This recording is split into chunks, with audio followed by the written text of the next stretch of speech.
দেখো, ভালো করে বোঝো। হ্যাঁ, দেখো, বোঝাটা খুব জরুরি আছে যে কিভাবে এগুলো আমাদের আহ, ভুলগুলো রয়েছে সেগুলো আমরা কারেকশন করব। ঠিক আছে, যেহেতু আমাদের প্রোনাউন চ্যাপ্টারটা পুরোটা শেষ, বেসিক থেকে অ্যাডভান্স অবধি, সেই সমস্ত লেকচারের উপর ভিত্তি করে এই হচ্ছে আমাদের 10টা question.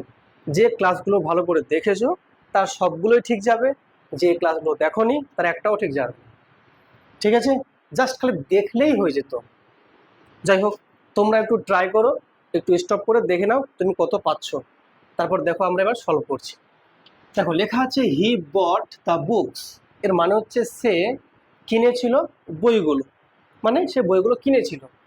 And put it in the bag. Put মানে হচ্ছে রাখা, এবং সে রেখেছিল ইট মানে এটাকে, এবং সে এটাকে রেখেছিল ব্যাগের মধ্যে। সে বইগুলো কিনলো, আর এটাকে রাখবে কেন, না এগুলিকে রাখবে ওই, বলো। সে বইগুলো কিনেছিল এবং এটাকে সে ব্যাগের মধ্যে রাখলো। তো বইগুলোর মধ্যে সঙ্গে এটার কোনো সম্পর্ক আসছে, না এগুলি কথা আসবে? এগুলি ইংলিশ কি তাহলে? দিজ। আমি বলেছিলাম যে ইট, এই ইটের মানে হচ্ছে এটা। আমি লিখেছিলাম না ইট মানে এটা।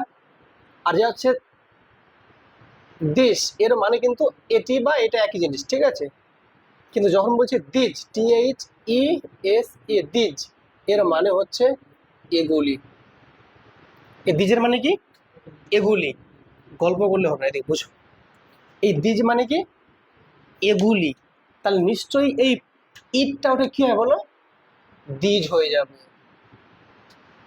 প্রথম কথা, আমি বলেছিলাম টেস্ট হচ্ছে আমাদের প্রোনাউন থেকে।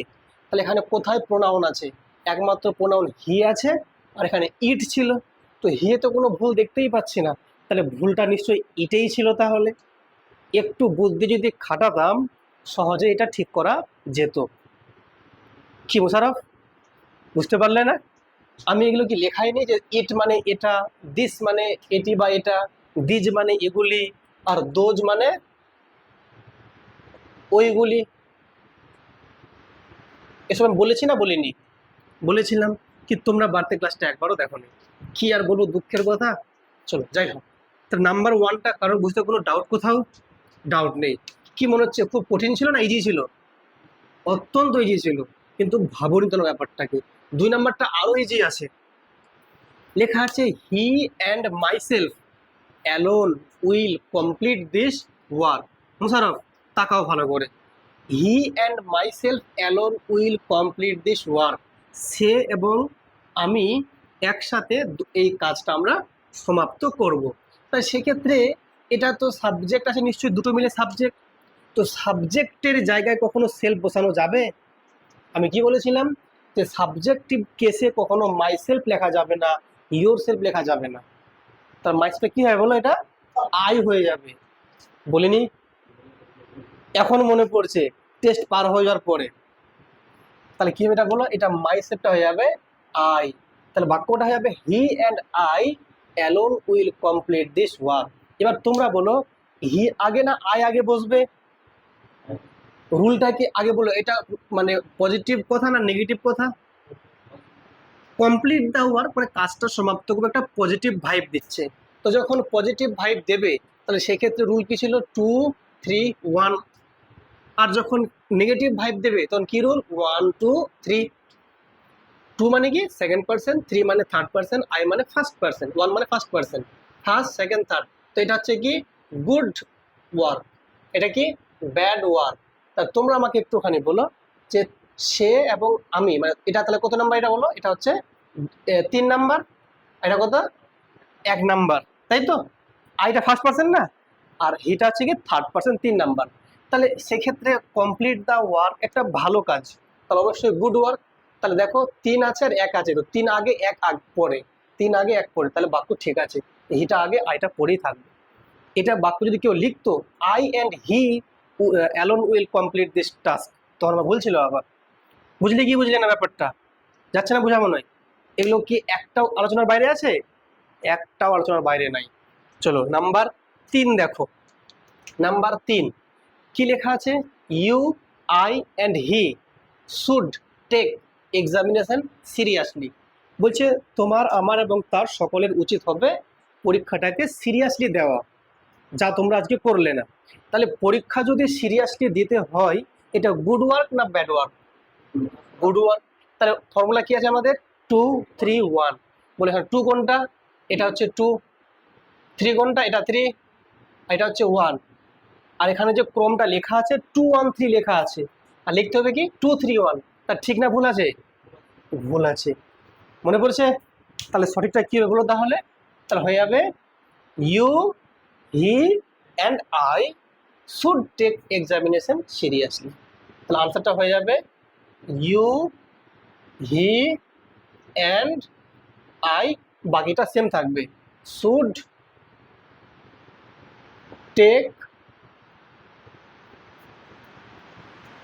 Examination seriously. বলো, কারো কোনো ডাউট? বলো। দেখো কি লেখা আছে, এই যে এটা 2 নাম্বার আছে, এটা 1 নাম্বারে, 3 নাম্বারে। এটা যে সাজিয়েছে ভুল সাজিয়েছে। পজিটিভ কাজের জন্য 2-3-1 হবে। তাহলে 2-3, দেখো এটা 2 আছে, 3 আছে, 1 আছে। এবার বাক্যটা ঠিক আছে, you, he and I should take the examination seriously. কোনো সমস্যা নেই বুঝতে কারণ, খালি লিখলে হবে না, ব্যাপারটা বুঝতে হবে। এবারে একটা জিনিস এখানে লক্ষ্য করো, এখানে ভার্বটা আছে টেক। এই টেকের মানে কি আর গিভের মানে কি? তোমার হয়তো মনে হতে পারে টেক মানে তো নেওয়া, তো পরীক্ষাটাকে আমরা নেব? পরীক্ষা তো স্যারেরা নেয়, আর আমরা তো পরীক্ষা দেব, মানে আমরা গিভ। কিন্তু না, এই ক্ষেত্রে পুরোপুরি আলাদা নিয়ম। কিরকম? যখন দেখো তোমরা পরীক্ষা দিচ্ছ, তো তাহলে you are taking the exam, আর আমি তোমাদের টেস্টটা দিচ্ছি, I am giving you the test বা এক্সাম। তার মানে টেক কথার মানে হচ্ছে তোমরা এই যে এক্সাম টেস্টটা তোমরা আমার কাছ থেকে রিসিভ করছো, পরীক্ষা দিচ্ছ, টেস্ট। আর আমি যদি তোমাদের দিতাম, তাহলে কি বলো? আমি তোমাদের গিভ, মানে আমি তোমাদের দিচ্ছি পরীক্ষাটা, আর তোমরা পরীক্ষা নিচ্ছ। বুঝলে কি বুঝলে না? ঠিক। তাহলে এখানে টেকটা ঠিক না ভুল আছে? তাহলে বিলকুল ঠিক আছে। তাহলে ছাত্ররা যারা পরীক্ষা দিচ্ছে ওরা এখানে টেক, আর যারা স্যার পরীক্ষা দিলে ওখানে গিভ থাকতো। তো এখানে গিভ হলে কিন্তু ভুল হতো আবার। বোঝা গেল? ফাইন। নাম্বার 4-এ চলে আসো। এটা কালকেই করালাম কিন্তু বুঝোনি। দেখো, আই এম স্যাড মানে হচ্ছে আমি খুব দুঃখিত। টু লার্ন, এটা জেনে। তাহলে এটা জেনে আমি খুব দুঃখিত। কি জেনে? দ্যাট, যে ইউ অ্যান্ড ইয়োর ব্রাদার, তুমি এবং তোমার ভাই, হ্যাভ লস্ট, হারিয়ে দিয়েছো, দেয়ার মানি, তাদের টাকা, ইন শেয়ার মার্কেট, শেয়ার মার্কেটে তুমি এবং তোমার ভাই টাকা কি হয়েছে বলো? টাকা লস করে দিয়েছো বা হারিয়ে দিয়েছো। তাহলে সেক্ষেত্রে এখানে বলো তো, সাবজেক্ট যদি ইউ অ্যান্ড ইয়োর ব্রাদার হয়, তাহলে ইউটা কোন পার্সন? Second person. এটা আজ করালাম মনে হয়, এটা আজকেই করালাম। ইউটা কোন কোন পার্সন বলো? Second person. আর ইয়োর ব্রাদার এটা কোন পার্সন? তোমার ভাই, থার্ড পার্সন। আমি ফার্স্ট, তুমি সেকেন্ড, বাকি দুনিয়া থার্ড। তো এখানে ইউ আছে, তাহলে সেকেন্ড। আর তোমার ভাই থার্ড পার্সন, তাহলে এটা হচ্ছে 3। তাহলে 2 এবং 3 কার প্রাধান্য বেশি পাবে? 2 এর প্রাধান্য বেশি পাবে। তাহলে এখানে দেয়ার হবে না কি হবে? ইউর হয়ে যাবে তাহলে, কারণ যেহেতু ইউটার প্রাধান্য বেশি, 2 বেশি, ইউ প্রাধান্য বেশি পাচ্ছে। আর ইউ এর যে পজিটিভ কি? ইউর, তাই এটা হয়ে যাবে ইউর। এটা আজকেই শেখালাম, মনে পড়ছে? দেখো, তাহলে I am sad to learn that you and your brother have lost your money in share market. বুঝলে কি বুঝলে না? এটা আজকেই শেখালাম। আসলে কোশ্চেনটা এত বড় লেন্দি আছে না, তোমার দেখে ভয় পেয়ে গেছো, কিন্তু ভয় পেলে চলবে না। আমি কি বলছি, কোশ্চেনটা বারবার পড়তে হবে।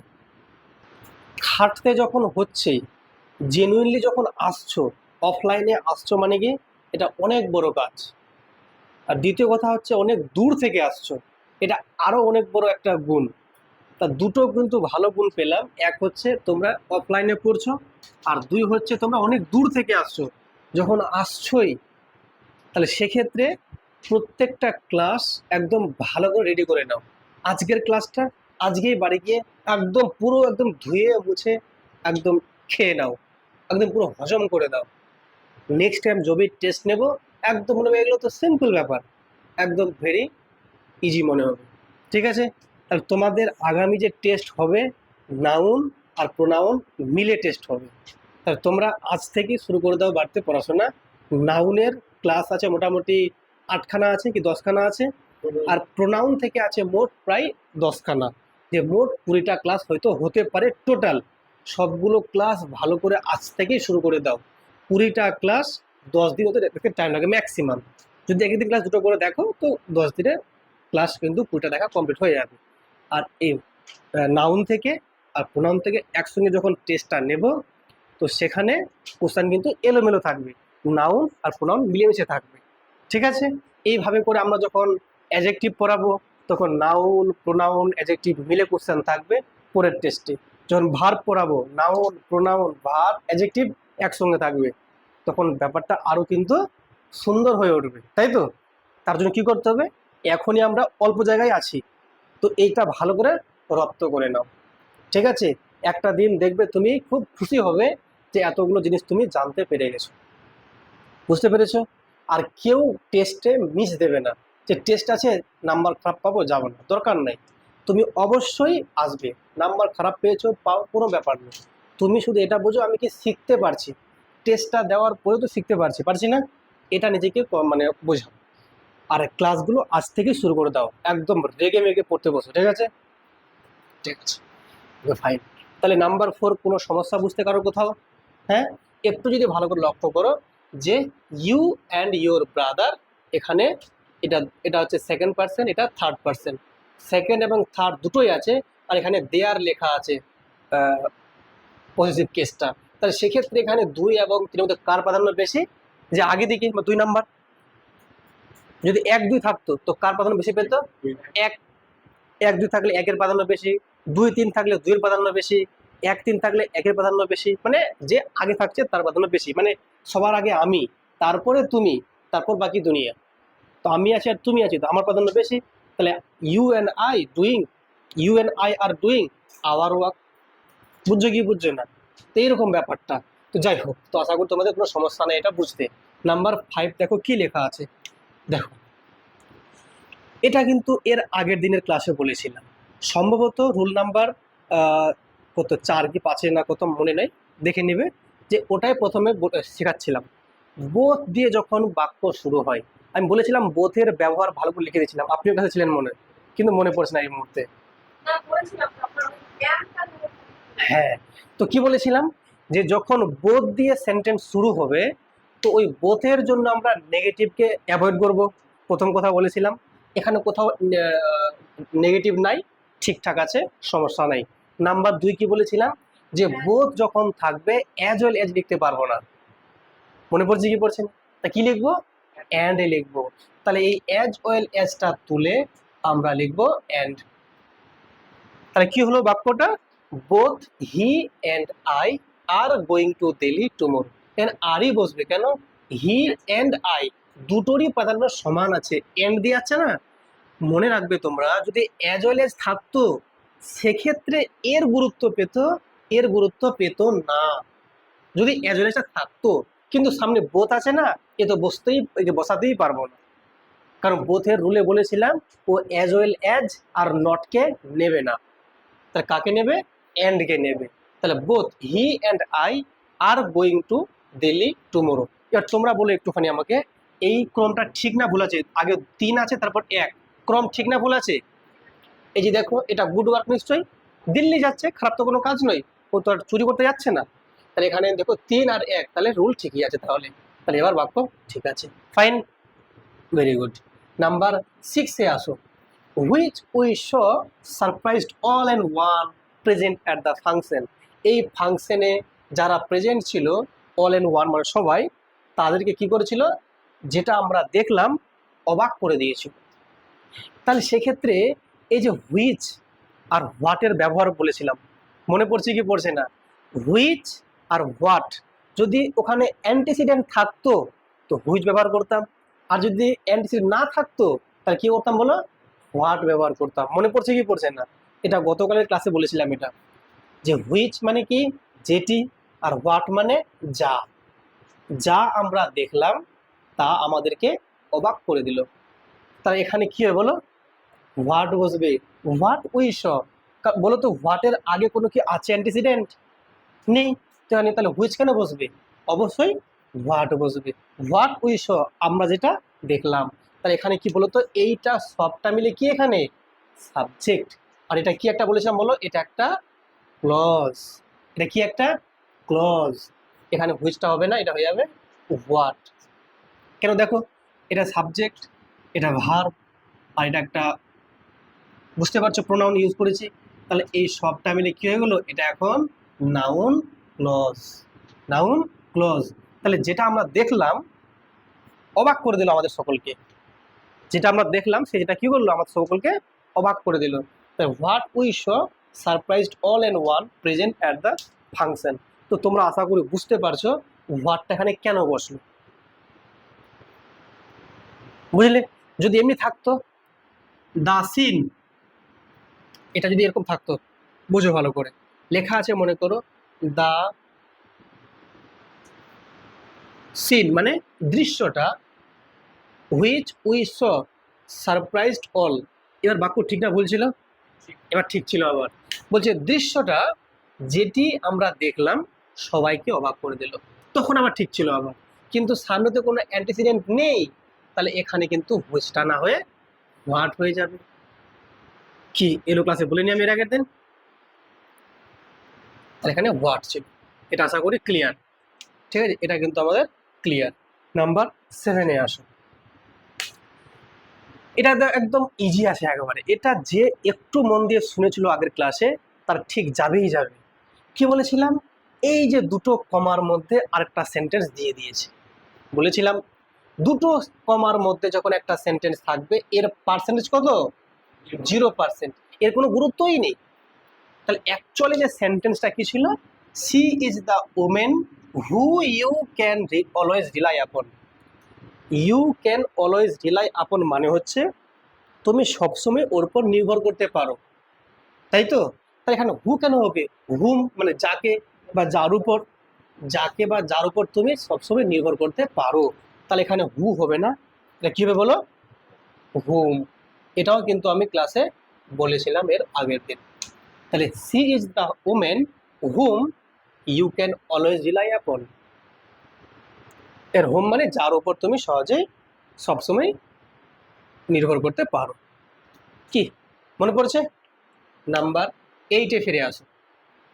এটাও খুব সুন্দর আছে। এটা ক্লাসটা একটু পুরনো ক্লাস। কি বলেছিলাম যে আমরা কোথায় কোথায় হুজ ব্যবহার করতে পারবো, সেটা কিন্তু মনে রাখবে। এই হুজটা হচ্ছে কি যার, এটা একমাত্র যারা হচ্ছে মানুষের ক্ষেত্রে আমরা হুজ ব্যবহার করতে পারি। কিন্তু এটা একটা রিভার আছে। তো রিভার মানে কি একটা, কি বলতো, এটা একটা নন লিভিং জিনিস, তাই তো? দেখো লেখা আছে দ্য সরস্বতী, সরস্বতী নদীর নাম, এই যে রিভার। তো সরস্বতী একটা নদী, হুজ অরিজিন যার উৎপত্তি, has always been a matter of conjecture. তো এখানে বলো যার উৎপত্তি কথাটা বলছি। তো যার উৎপত্তি, যার কথাটা কার জন্য ইউজ করি আমরা, মানুষের ক্ষেত্রে। ঠিক আছে, হ্যাঁ, এই কলমটা যার, সে উঠে এসো। ঠিক আছে, তাহলে সেক্ষেত্রে এই যার কলম মানে whose pen, whose pen is this, কার এই কলমটা। তাহলে এখানে কি একটা ব্যক্তির কথা বলা হচ্ছে। কিন্তু এখানে যার উৎপত্তি, এটা নদীর উৎপত্তি, তো নদী তো নন লিভিং, তাহলে এই হুজ লেখা যাবে না। তা কি লিখবো, হুইচ লিখবো। কিন্তু হুইচ অরিজিন মানে হচ্ছে যেটি উৎপত্তি, কথাটা মিলছে? মিলছে না। যেটি উৎপত্তি কথাটা মিলছে না। কি বলতে হবে, যেটির উৎপত্তি। তাহলে আমি বলতে পারি যে সরস্বতী একটা নদী যেটির উৎপত্তি, সবসময় একটা ম্যাটার হচ্ছে, এই কনজেক্টারের ম্যাটারটা রয়েছে। তাহলে সেক্ষেত্রে কিন্তু এই যেটির উৎপত্তি কথা কীভাবে লিখবো, হুইচ অরিজিন মানে হচ্ছে যেটি উৎপত্তি। তাহলে যেটির উৎপত্তি লিখতে হবে তোমাকে the origin of which, the origin of which. তাহলে এই কথাটা তোমাকে লিখতে হবে, দ্য অরিজিন অফ হুইচ। তাহলে কি হলো আলটিমেটলি সেন্টেন্সটা, the Saraswati is a river the origin of which has always been a matter of conjecture. বুঝতে পেরেছো? ঠিক আছে, তাহলে নাম্বার 7টা আমাদের 7 8 ক্লিয়ার। নাম্বার 9 ফিরে আসো। নাম্বার 9টা জাস্ট এর আগের দিনেই বলেছিলাম তোমাদের যে এই যে দেখো লেখা আছে সেপারেশন। কি লেখা আছে? সেপারেশন। এই সেপারেশনের আগে তুমি পজিটিভ কথা লিখতে পারবে না, পজিটিভ কেস তুমি লিখতে পারবে না। আরও বলেছিলাম মনে আছে, সেপারেশন বলেছিলাম, লিভ বলেছিলাম, এক্সকিউজ বলেছিলাম, মেনশন বলেছিলাম, মনে পড়ছে না মনে হয়, সাইট বলেছিলাম, তারপর রিপোর্ট বলেছিলাম, তারপর পার্ডন বলেছিলাম, ফেভার বলেছিলাম। নিয়মগুলো আমি মুখস্থ করছি মনে হচ্ছে, যাই হোক। তাই এই সবগুলোর আগে দিকে কখনো এরকম পজিটিভ কেস ব্যবহার করতে পারবো না। তাহলে সেক্ষেত্রে এখানে ইয়োর কেন বসেছে? ভুল বসেছে তাহলে। তাহলে ইয়োর সেপারেশনটা তুলে লিখবো দ্য সেপারেশন ফ্রম ইউ।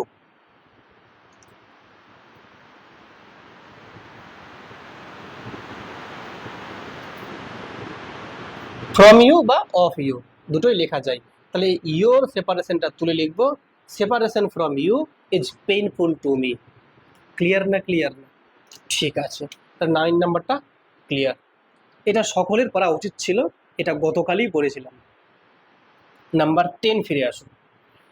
দেখো 10-এ কি লেখা আছে, দেখো 10-এ বলেছে she is one of those persons whom I am sure. এই তো পেয়ে গেছি, দুটো কমার মাঝে যে সেন্টেন্সটা আছে তার পার্সেন্টেজ 0%। তাহলে এর গুরুত্ব এখানে কত বলো? 0%। মানে এটাকে আমি এখন ভাববই না, কারণ দুটো কমার মাঝে আছে। তাহলে কি হলো বাক্যটা? She is one of those person whom always do their best even in the most trying circumstances.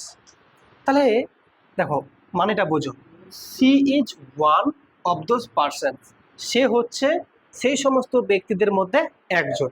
দেখো সি ইজ ওয়ান, সে হচ্ছে একজন, অফ দোজ পারসন ওই সমস্ত ব্যক্তিদের মধ্যে। তাহলে এবার যদি দেখো অলওয়েজ ডু দেয়ার বেস্ট, এখানে দেখো বুঝে সবসময় তারা কি করে তাদের সর্বোচ্চ দেয়, সর্বোচ্চ দেওয়ার চেষ্টা করে। ইভেন এমনকি in the most trying circumstances, মানে সবচেয়ে ডিফিকাল্ট সময়গুলোতেও তারা নিজেদের সর্বোচ্চ দেওয়ার চেষ্টা করে। তো সে হচ্ছে তাদের মধ্যে একজন। তার মানে কি, যারা যারা মানে কঠিন পরিস্থিতিতে মানে নিজের সর্বোচ্চ দেওয়ার চেষ্টা করে তাদের মধ্যে সেই মেয়েটা হচ্ছে কি একজন। তার মানে এখানে তাহলে হুম মানে কি যাকে, দরকার কি হচ্ছে আমার? যারা। এই যে বলছিলাম যে যারা সবসময় নিজের সর্বোচ্চ দেওয়ার চেষ্টা করে, যারা কথা আসছে। তো হুম মানে কি যাকে, আর হু মানে কি যে বা যারা। তাহলে হুম দেব না হু দেব? হু দেব। তাহলে তাহলে এইটা কিন্তু হুমটা কেটে উঠে যাবে হু, তাই তো? তা কি হলো সেন্টেন্সটা? She is one of those persons who I am sure always do their best even in the most trying circumstances. খুব কঠিন ছিল, সবগুলো কোশ্চেন আমার পড়ানোর মধ্যে ছিল। যে বাড়িতে একটুখানি যদি বাড়িতে দেখতো, যদি ক্লাসগুলো নাও দেখতো, শুধুমাত্র যেগুলো খাতায় লিখে রেখেছো সেগুলো বাড়িতে দেখলেও কিন্তু হয়ে যেত। তো যাই হোক, তোমরা কিন্তু এরপরে যখন টেস্ট দেবে অবশ্যই বাড়িতে ভালো করে পড়ে আসবে, ঠিক আছে? ঠিক আছে, তাহলে আমাদের এই প্রোনাউন থেকে সমস্ত ক্লাস কমপ্লিট হয়ে গেছে, মানে আমাদের নাউনও শেষ, প্রোনাউনও শেষ। আমরা নেক্সট পার্টস অফ স্পিচের অন্য একটা পার্ট নিয়ে আসবো। ততক্ষণ অবধি বাই।